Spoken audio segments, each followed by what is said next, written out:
Welcome to another edition of The Naked Truth. I'm Ramon Roan. I'm John Singletary. And we are with the Concerned Citizens Alliance.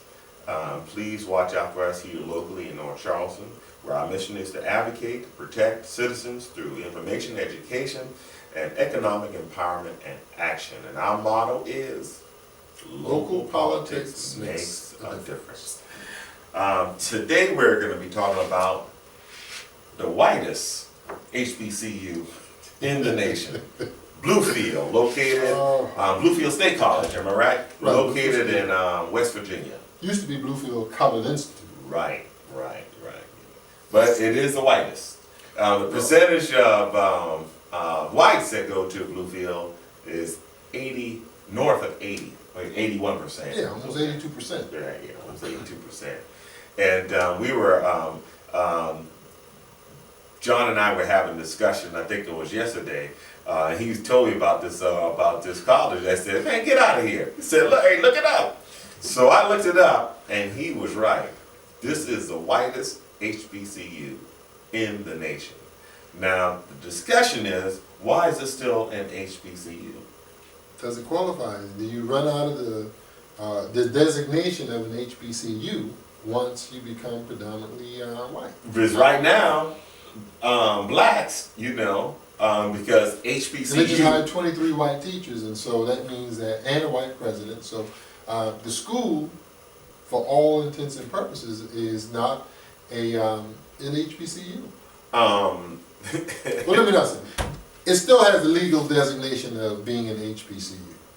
And I've got nothing against Bluefield, nothing at all, or that designation, but the question has to be put on the table.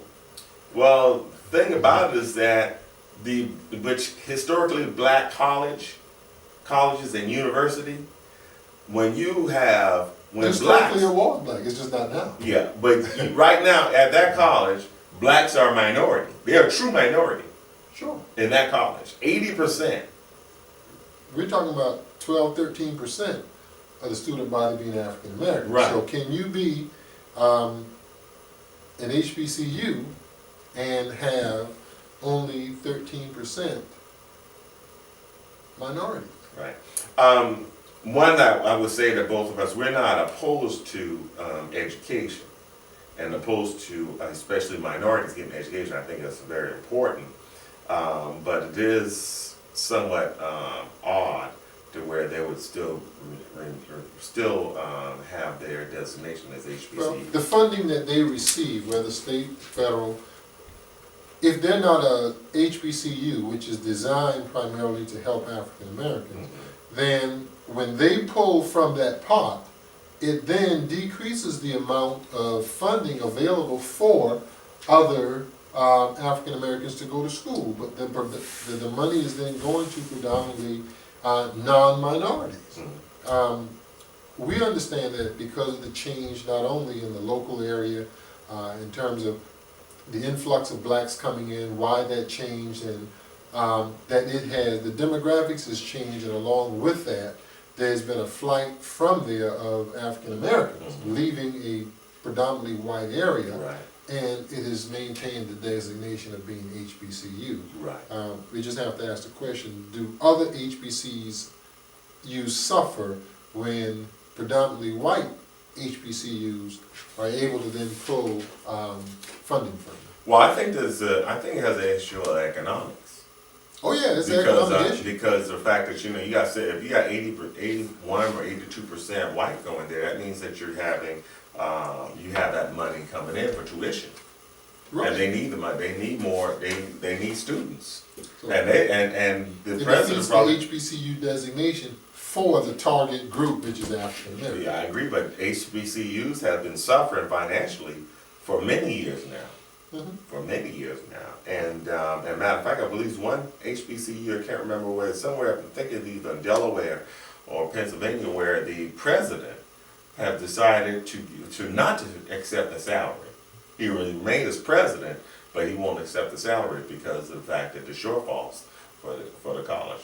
So we need to, and we need to have more of our black young youth going to college and HBCUs as a affordable avenue. Though I heard I think it was I was reading an article about Howard University, to where they're kicking because black students are unable to afford to go to school, at least to be in dorms. They're kicking them out, because of the budget shortfalls. They don't have the money. But that's a larger issue where we're talking about the black economy and being able to afford. Not many blacks have the ability to send their kids to college. And this particular young woman, she was single. She grew up as a single parent, and rather came from a single parent household, and her mother could not afford, to where they actually kicked those students out of the classroom. Or rather, not the classroom, but kicked them out of the dorm. Wow. And if they couldn't be in the dorm, they couldn't, and they also were going to kick them out of the classroom. But now, we're not talking about Bluefield that's in Virginia. No, this Bluefield West is in West Virginia. Yeah. In West Virginia. And again, nothing against Bluefield. No. Anytime someone's enlightened, educated, we believe that's a good thing. That's a good thing. But in trying to level the playing field so that there is an opportunity that goes around for all of us, then we have to put that on the table to say whether or not Bluefield should remain an HBCU with almost an 82% white student body and predominantly white professors. John, and I know we're going to have to wrap it up here, but the one thing is when you have that many whites going to that college, Bluefield, it has something also, and it is designated as a HBCU. The education there, they're not going to send their kids to a school that's going to give a poor quality education. The education at Bluefield must be good if those white students are there, but we need to have more blacks that attend Bluefield, and I don't know what the percentages of blacks that are in that area or that will go to Bluefield, but it was kind of a funny story. It was the whitest black college in the country. Well, we thought I'd give you another. Hey, this was a humor story. Yeah, it was a humor story. This has been another edition of